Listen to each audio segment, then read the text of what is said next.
What's going on, everybody? Welcome back, if so, to another market update video here at Benefit Central. I'm Benjamin, and today Bitcoin and the S&P charts. But before I get right into the market, please leave a like, drop a comment, and if you could subscribe, I'd greatly appreciate it. Everybody, S&P, we did reject off of our 39.5103 level. We did form another daily from yesterday between 5 and 6 o'clock. And as soon as we did open, we had a little bit of up and then immediately rejected down. We didn't even realistically get to touch anything else. It was a straight momentum down. It could be all the fear in the market. It could be as well as tomorrow, it could be our inflation data reports. Although a lot of people are expecting this to, however, get right back into our ascending channel. At least we're in it now, but to continue it, as of right now, we could have a stepping stair pattern of falling down. So we could see another leg down still to our last double bottom around, I could just look. I took that line away just in hopes that it wouldn't happen. But 32.21, so around the 3200 level, around our last double bottom, or W. But a lot of people are calling a triple bottom for 36.37. I don't see it yet for SPX. However, I do see it in the Bitcoin charts. We will check that here just in a second. I want to look at the other time frames first. Going back into the monthly for the S&P 500, we are still setting up. Later on, or not, earlier in the week actually, I had said that this is looking like a GBI, if anything, and it seems to still be holding this formation. So this is what's kind of scary going towards next month, is that next month could be a tank, and this month could stay this way. We are only halfway through July, so we could come up with some better outcomes or some worse outcomes. We could see this flip into a bearish candle and possibly either double bottom at 36.37 or even end up touching the indicators here. Or we can see, being biased, we can see us break above 39.51 and at least trade in this channel here before either breaking up again or down. Although if we do break above this, this would be more bullish momentum, so I don't think we'd break back down into our levels. I think it would be a constant consolidation. I'm going to tweak the charts today a little bit after the video, just to make this a bit closer, just a bit more accurate, just so we know where we're going and where everything's going to end up. But looking into the weekly for S&P, we are looking for a close or at least a touch around here, just because the 200 indicator is picking up. However, looking at the charts, our RBI did fail like we said the last time, and our weekly, there's not a lot of volume, to be honest. Our weekly hasn't really done much. We did just fall, so we could just be getting some consolidation into the markets. However, or waiting for tomorrow's report. That is another thing. So we could see us either come down and touch our 200 for the weekly. That's as far as I'm really concerned about. So we could see levels around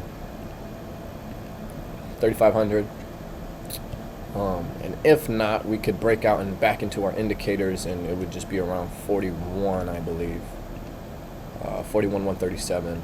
And that would be a good trade too. That'd be a decent sized trade. We did look at the daily, looking in on the 4 hour. We are having some bipolar emotions here, getting rejected off of the 200 on the 4 hour charts for the S&P 500. Finding some support though. I didn't expect us, if we were going to get rejected, I didn't expect us to hold anything here. Around 38.54, we found a bit of support and are trying to find our way back into the 39s, 39.50s, try to see if we can touch this again. If we touch this again and we come back down, it could become a double top. This could even be considered a double top as of right now. Bearish momentum. We have a lower high, a higher high here, but then a lower high as it gets further into the consolidation. We do have higher lows here as well, so we have 3 here compared to 2. So this is starting to form almost a symmetrical triangle, if it would come down a little bit. However, just be careful on how the 4 hour is closing, because a little bit of bullish momentum could get right above this 200 indicator, and we could see a squeeze right above this, and we could come all the way back up. We have this one here. Okay, so around 4100. So that sounds perfect. That sounds about right.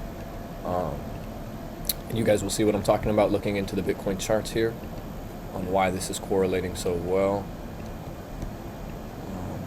We'll start with the 4-hour. Looking in on the Bitcoin on the 4-hour. Excuse me. We are in a similar position. However, our indicators aren't looking as nice as the S&P 500. The S&P 500 still looks like it can set up to curve up. This is more looking like it's getting ready to cross down and possibly break lower. We did find a lower high at around 19,700, 19,800. However, we could revisit 19,700, and then revisiting 17,600 would be a confirmation of either a triple bottom that people are trying to find, or it would be that momentum that you see right here breaking through 17,600. Looking in on the daily, we did get another day below our indicator. We were hoping to hold that, and our trade did end up negative. We did close in a loss in that profit, or in a loss in that trade instead of profits, which is okay. But we are, however, going to end up on the other side of the trade here, which is going to be towards bearish momentum. We could see this end up going around 17,600. If I decide to get into this, if it closes below, you could end up running a short around this level. However, I don't typically like to trade around these levels, and in these consolidation matches, I would say I really just chose to get into this trade just because I believe that we could close above the indicator and push up. However, we didn't, and today, depending on how today closes in the next 5 to 6 hours, we'll see if it closes below our red indicator, probably causing more bearish momentum headed towards 17,600. But checking in on the weekly here, we have a GBI forming now instead of an RBI, for it's a red bar ignored, so we would go up. This is a GBI leading to a blue bar ignored, so it would be, or a green bar, mine's just blue. So we'd be ignoring this blue bar momentum, this bearish momentum. We'd ignore it. We'd go bear, blue, bear, blue, bear. So we could see for the weekly drop to our 17,600 levels, and if we don't, or 17,500. But if we don't hold that and we close below, we could see levels of 15,500 or 15,800 around there. Just because that's the bottom of our descending channel, and we do need to eventually bottom out of this eventually. Before, I thought, I could have sworn we would get a bit of consolidation, and it seems like we are. I'm not wrong as of yet, but if we do get this inflation data report tomorrow, and there is a ton of fear and negative reports on this, as well as the big collapse of Luna, we could see a more push towards the negative for Bitcoin, just because of the overall cloud in the air right now above it. Going in towards the monthly for Bitcoin, our monthly is getting weaker, low volume. We are only halfway through this month. It's July 12th. Tomorrow is the reports for the 13th. However, again, saying this could be another pivot point for another leg down. We could see one more leg down in the markets, which there is room in the markets now. However, we just realistically need to see how these levels close, see if we can close above or below. But otherwise, that was another quick market update video for you guys here at Benefit Central. I'm Benjamin, and I'll catch you guys in the next one. Ciao.